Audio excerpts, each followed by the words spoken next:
யூடியூபில் எந்த டயத்தில் வீடியோ அப்லோட் பண்ணால் நமக்கு நல்ல வியூஸ் வரும் அப்படிங்கிற ஒரு விஷயத்தை பற்றி தான் இன்றைக்கி நான் உங்கள்கிட்ட ஷேர் பண்ண போகிறேன். என்னோடய சேனலில் நான் ட்ரை பண்ணி பார்த்த ஒரு சின்ன விஷயந்தான் உங்கள்கிட்ட ஷேர் பண்ணலாம்னு இருக்கேன். இப்போ நம்ம புதுசாக வீடியோ போடையில் நம்ம எடிட் பண்ணி உடனே நம்ம அப்லோட் பண்ணிடும் இல்லையா, அந்த மாதிரி நம்ம பண்ணக்கூடாது. கொஞ்சம் நம்ம யூடியூப்பில் வீடியோ அப்லோட் பண்ண ஆரம்பிச்சிருச்சுன்னா நம்மளுக்கே தெரிஞ்சிடும் எந்த டைமில் வீடியோ போட்டால் நமக்கு ரீச் ஆகுது அப்படிங்கிற விஷயத்தை பற்றி நமக்கு தெரிஞ்சிடும். இருந்தாலும் யூடியூபே நமக்கு அதுக்குள்ளே ஃபீச்சர்ஸ் கொடுத்துருக்காங்க. வைடி ஸ்டுடியோவில் நம்ம எந்த டயத்தில் வீடியோ போட்டால் நமக்கு ரீச் ஆகும் அப்படிங்கிற ஒரு விஷயத்தை பற்றி, நம்ம ஆடியன்ஸு எப்போ நம்ம வீடியோ பார்க்குறாங்க அப்படிங்கிற ஒரு விஷயத்தை பற்றி வைடி ஸ்டுடியோவில் ஒரு ஃபீச்சர்ஸ் இருக்குது.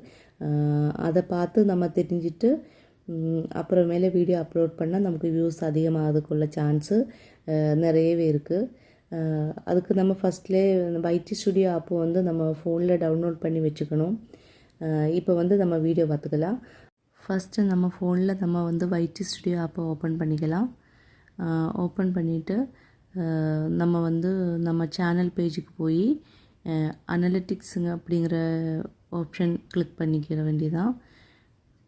கிளிக் பண்ணிவிட்டு நம்ம அடுத்த பேஜ் வரையில் நமக்கு நம்ம ஆடியன்ஸு வியூஸு அந்த மாதிரி இது இருக்கு இல்லையா, அந்த ஒரு ஃபீச்சர்ஸ் வந்துடும். அதில் பார்த்தோம்னா நமக்கு ஆடியன்ஸ் பாரில் நமக்கு இந்த மாதிரி ஒரு கிராஃப் கொடுத்துருப்பாங்க. இதில் பார்த்தோம்னா சில இடங்களில் அந்த லைன்ஸு ரொம்ப டார்க்காக தெரியுது பாருங்கள்.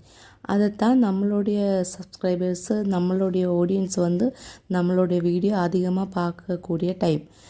அந்த டைம் தெரிஞ்சுக்கிட்டு அந்த டயத்தில் நம்ம வீடியோ அப்லோட் பண்ணால் நம்மளுக்கு வியூஸு, சப்ஸ்கிரைபர்ஸ் எல்லாம் அதிகமாக வரதுக்குள்ளே சான்சஸ் இருக்குது. அதனால் எல்லாருமே இதை பார்த்து தெரிஞ்சுட்டு வீடியோ அப்லோட் பண்ணுங்கள். என்னோடய வீடியோ பிடிச்சிருந்தால் லைக் பண்ணுங்கள், ஷேர் பண்ணுங்கள். Thank you so much.